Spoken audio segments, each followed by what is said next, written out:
All right, listeners, welcome back. Today, we're going deep, deep, deep into a game that has everyone buzzing, and I'm excited to talk about it. It's called Marvel 1943, Rise of Hydra. Ooh, exciting. Yeah, it's looking pretty cool. So we've been digging through, all the usual suspects like Wikipedia, some gaming websites, trying to piece together. Intel? Yeah, some intel on this game, and really kind of understand why everyone's so hyped about it. I think it's going to appeal to, obviously Marvel fans, but also World War II buffs. Yeah. I think there's a lot there. For sure. And honestly, anyone who enjoys a good action-adventure game, Right. I think that's going to be right up their alley. Absolutely. Yeah, no, I think this is one of those games that has a very broad appeal. Broadly. Yeah. Broadly. So one of the things that really grabbed my attention right off the bat was the setting. Yeah. We're talking Nazi-occupied Paris in 1943. Not your typical, superhero backdrop. Not at all. No, not at all. I mean, you think World War II, you're thinking like, Big battles. massive battles, like, the Pacific Theater. Or Yeah. D-Day. Why Paris? What makes this setting so unique? Well, I think Paris under Nazi occupation was a really interesting kind of a powder keg. Yeah. You had the resistance operating in the shadows. You had everyday citizens just trying to survive. Yeah. And then this like ever-present threat of the Gestapo. And I think that that creates a really Creates like a whole different... a different backdrop for a superhero story. I think one where the lines between good and evil aren't as clear. Oh, totally. It's a lot more gray. Yeah.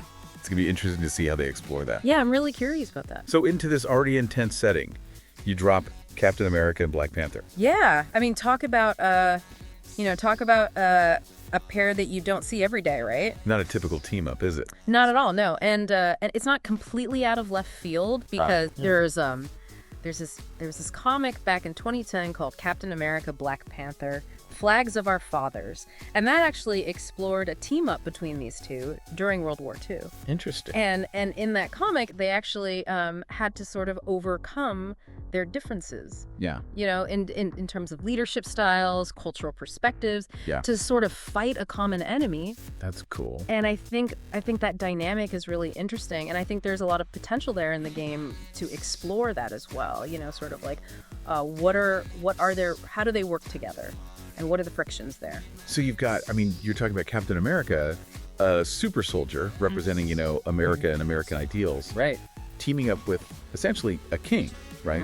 The ruler of a, technologically advanced isolationist nation. Yeah. What an odd couple. Well, and I think that's what makes it so fascinating, right? Because you have Captain America, who's sort of the embodiment of fighting spirit, unwavering morality. He's essentially a peak human that's been enhanced, right? Yep. To the max with that iconic vibranium shield. Yeah. And then you have Black Panther, who brings, I think, a much more strategic, almost tactical approach to combat. He's not just a skilled fighter, he's a brilliant strategist. Right. And his his Wakandan tech gives him a real edge too. Yeah. I can only imagine the gameplay there. Like, are they going to kind of lean into those different fighting styles? I think they have to, right? Yeah, I would hope so. I would hope so. To make it interesting, you'd have to have like a real distinction there. Absolutely. Yeah. Every great story needs a great villain. Oh, sure. And it looks like Marvel 1943, Rise of HYDRA, we are going to get, like a real deep dive into one of Marvel's most notorious bad guys. Yeah, I think so.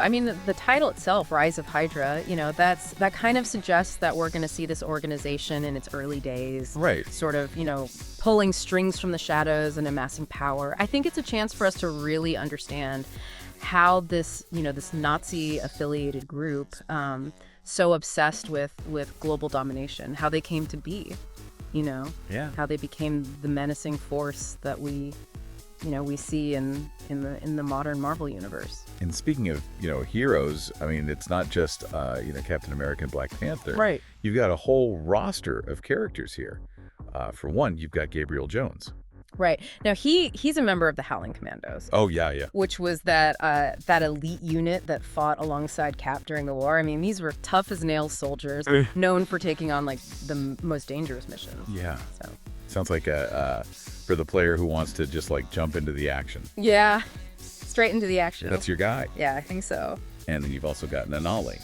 Yeah, she's a really interesting character. I mean, she leads the Wakandan spy network, Oh, wow. which means she's a master of stealth and infiltration and subterfuge, Right. So it'll be interesting to see how her gameplay Yeah. differs from Cap's sort of more direct approach. I mean, it makes sense, right? You got kind of like the brawn and then the brains. Yeah, exactly. Oh, and here's an interesting one. Howard Stark is on the roster. That's Iron Man's dad, right? Yeah. It's like, what's he doing mixed up with superheroes in the 1940s? Right. I mean, we know from the comics and the MCU that, Howard Stark was a brilliant an industrialist during this era. Yeah. But it looks like the game might reveal a side of him that we haven't really seen before. Maybe even his own sort of secret war contribution. Oh, that's cool. That's really cool. And you can't really talk about a game these days without, discussing the team behind it. Yeah. And in this case, I mean, it's pretty exciting. You've got Amy Hennig at the helm, and she's kind of a legend in the gaming world. Yeah, she really is. I mean, she's best known for her work on the Uncharted series. Right. Which, that whole series is so acclaimed for its storytelling, the characters, the adventures. I mean, having her involved really suggests that, Marvel 1943 is going to be more than just like a button-mashing action fest. Totally, yeah.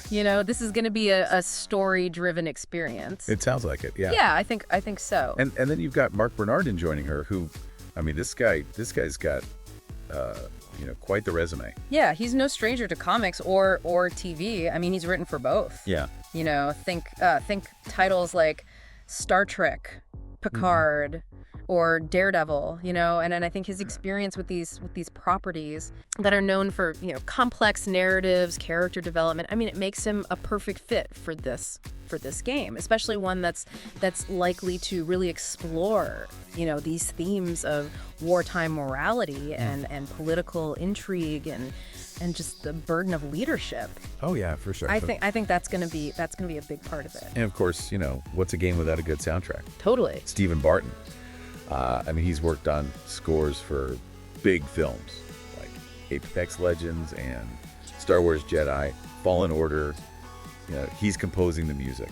Yeah, I mean, talk about adding another layer of immersion to the whole thing. Oh yeah, yeah. Oh, and it's also built on Unreal Engine 5. Oh wow. Which, I mean, that's a big deal, right? Huge.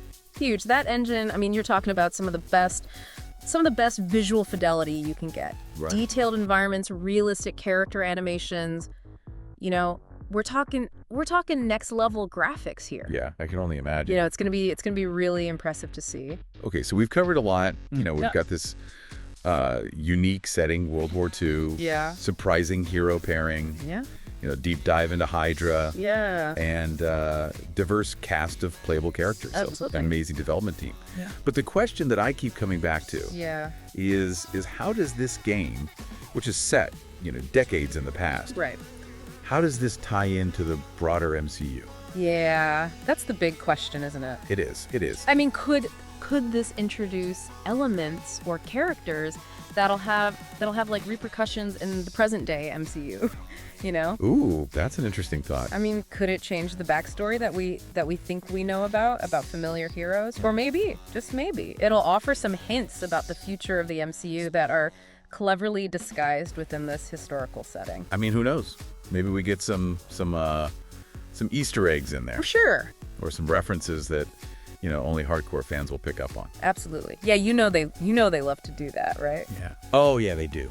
They do. So much to think about. Oh, So much to anticipate. I think we're all in for a wild ride when this game drops in 2025. I can't wait. Thanks for joining us today. This has been a really exciting deep dive for me. Yeah, this was a good one. And catch you next time. Sounds good. See you later.